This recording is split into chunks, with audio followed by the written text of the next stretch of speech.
Hey everybody, here are 5 stupid things I've noticed since last time. Western Maryland secessionists. There's a movement here in my home state to allow the westernmost counties of Maryland to break off and form their own new state of West Maryland. An appropriate name given the yearning stares so many supporters of this half-witted proposal have been casting across the Potomac at our illiterate meth-addicted neighbor West Virginia. Topping the list of reasons for this act of proposed secession, the Democrats, with their new gun control laws and their high taxes which go, so it is said, to subsidize welfare freeloaders in the more urban areas of the state. Well, it's time that my fellow Western Marylanders woke up to reality. As far as gun control, most people who live around here who want to own guns already own way more than they need. Trust me, it's a fact. I live here. And as far as taxes and welfare goes, our region of the state is poorer, less educated, and less populated than the much maligned, more urban eastern areas of the state. Our taxes aren't propping them up. Their taxes are propping us up. We are poor. We are ignorant. We are bitchy and selfish. And there aren't that many of us. Instead of threatening to secede from the rest of the state, we should be thanking the rest of the state for not kicking our asses out decades ago. Alex Jones declares Navy Yard shooting false flag. Because of course he does. I have a question though. If a troubled veteran with a history of gun violence shooting up a naval installation with a shotgun that he just bought 2 days before is an obvious hoax, what's a real one of those look like? Also, what's the motivation behind this false flag operation? To provide a justification for stricter gun control? 20 elementary school children were murdered in a mass shooting less than a year ago, and that didn't move Congress to do shit about gun control. Whoever this shadowy cabal is puppeteering these false flag operations, I think they should really reevaluate their strategy. Putin and McCain's op-ed duel. So last week, Russian President Vladimir Putin writes an editorial that gets printed in the New York Times where he's like, look, I know I'm a despot who squashes free speech in his own country, but y'all are kind of being dicks about the whole Syria thing.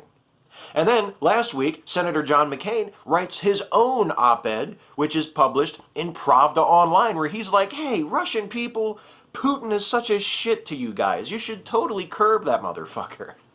And amusing as this international pissing match between a world leader and a would-be world leader has been to watch, I do just have one question. Since his editorial was published on Pravda Online, do you think that McCain wrote it by just texting it a sentence at a time to the editor in between hands of online poker?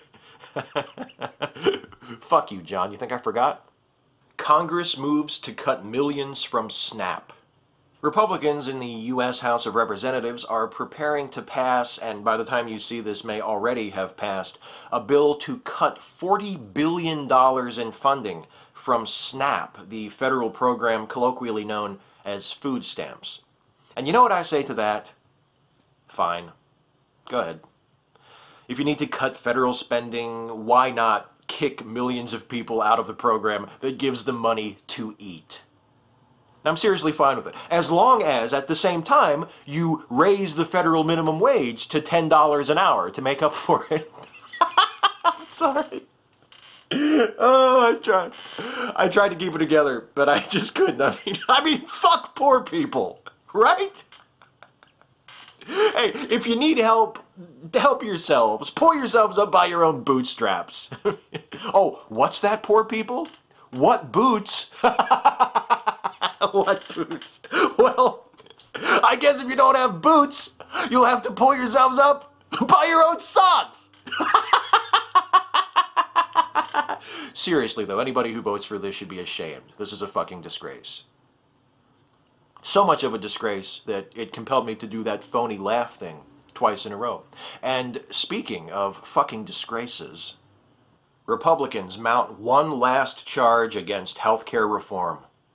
Conservative members of Congress have also attached a measure to defund the Affordable Care Act to the continuing resolution, which must be passed in order for the federal government to continue to operate.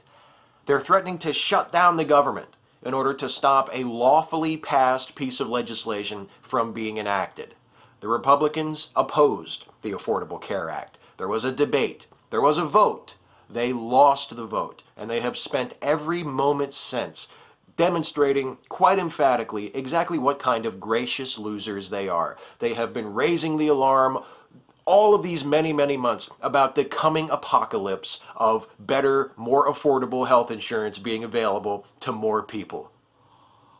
You know, this entire sad, infuriating display from the Republicans has got me to wondering, how do these people choose which restaurant to go to when they're out with friends? I mean, if John Boehner is in a car with his buddies and they outvote him, does he just grab the wheel and threaten to drive off the next bridge unless they go to P.F. Chang's like he wanted?